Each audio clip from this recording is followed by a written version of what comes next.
Bismillahirrahmanirrahim. Assalamualaikum warahmatullahi wabarakatuh. Mulia hidup tolong menolong sesama makhluk atau sekampung. Bekerja sama semua ditampung. Berat ringan sama ditanggung. Laba dan rugi sama dihitung. Bertuah hidup bertimbang rasa. Sesama makhluk rasa merasa, pahit dan manis sama perisa, sama sekampung atau sebangsa, ataupun dengan yang lain bangsa. Apalah tanda orang pilihan, tolong menolong jadi amalan. Hatinya penuh belas kasihan, tahu menjaga perasaan kawan. Encik-encik, puan-puan dan tuan-tuan, kembali kita bersua dalam majlis literasi budaya Melayu yang mana pada hari ini kita masih melanjutkan bacaan kita, iaitu membaca sebuah buku yang berjudul Tunjuk Ajar Melayu dalam pantun, gurindam, seloka, syair dan ungkapan. Buku ini digubah oleh Datuk Haji Tenas Effendi yang mana pada hari ini kita telah pun sampai kepada membaca bab yang ke-6, iaitu tunjuk ajar dalam ungkapan. Adapun pada hari ini kita juga melanjutkan bacaan kita, iaitu pada bagian yang keempat tentang kegotong royongan dan timbang rasa. Berikut ini adalah ringkasannya. Orang Melayu terkenal dengan sifatnya yang suka tolong-menolong dengan sesama makhluk. Di dalam kehidupan keseharian, apa yang disebut kegotong royongan dan timbang rasa itu sudah menjadi darah daging mereka. Di dalam budaya Melayu Riau, kegotong royongan disebut betobo, besolang, bepiari, dan betayan. Sedangkan bertimbang rasa itu bertenggang rasa, atau tenggang menenggang, atau rasa merasa, atau berbagi rasa.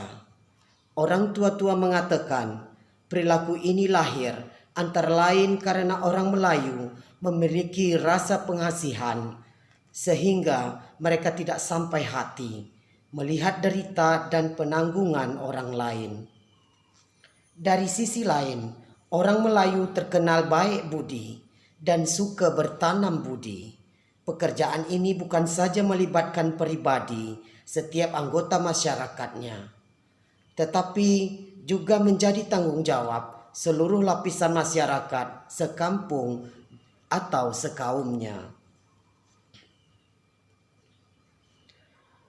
Tahu menolong untuk kebajikan, membantu sesama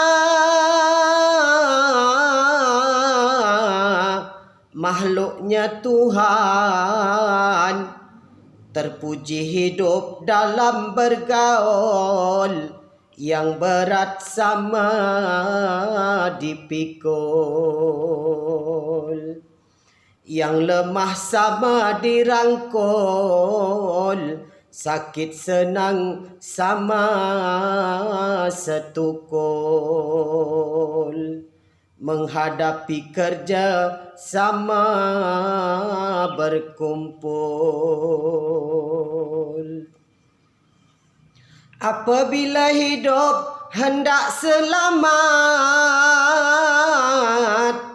tolong menolong sesama umat. Kepentingan orang sama diingat, penderitaan orang sama dilihat.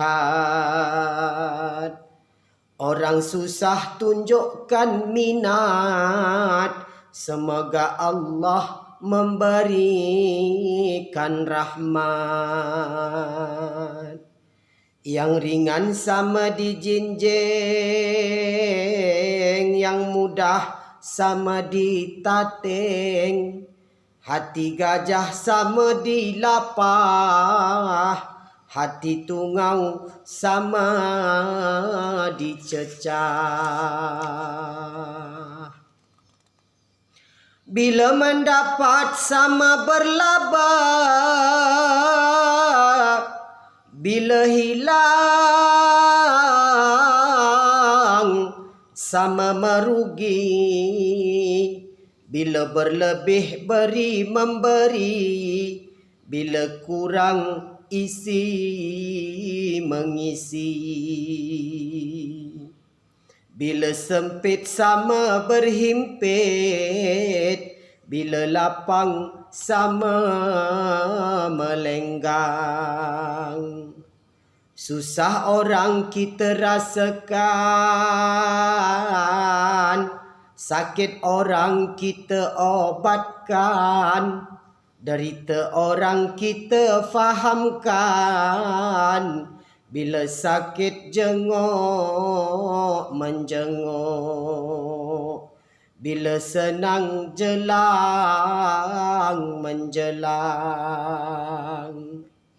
Itulah adat orang Melayu, turun temurun